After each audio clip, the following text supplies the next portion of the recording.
Šodien atkal ar jums ir Amanda. Šodien mēs filmējam video pavasarā, tā teikt, brīvais apģērbs. Kaut gan, kā pavasarī var staigāt brīvā apģērbā, ja to var darīt it kā vasarā. Bet, man ir arī brīvais apģērbs pavasarī. Varam sākt. Pirmais pavasara apģērbs būs šāds.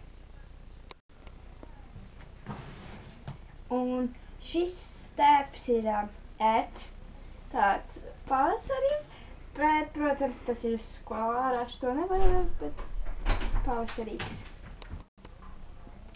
Un nākošais stēps būs ērts arī skolai, var nesāt arī, protams, kaut kur citur, kad uz muzejos, tas ir ļoti ērts un man patīk. Un šis stēps, kā jau teicu, skolu, muzejos, šis ir ērts.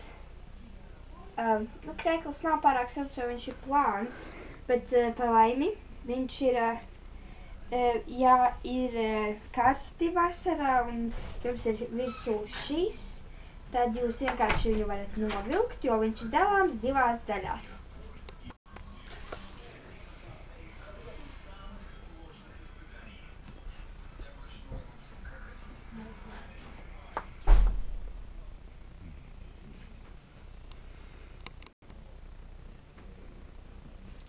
Nākošais apģērbs, tas ir vairāk skolai, ja jums skolā ir ļoti karsti.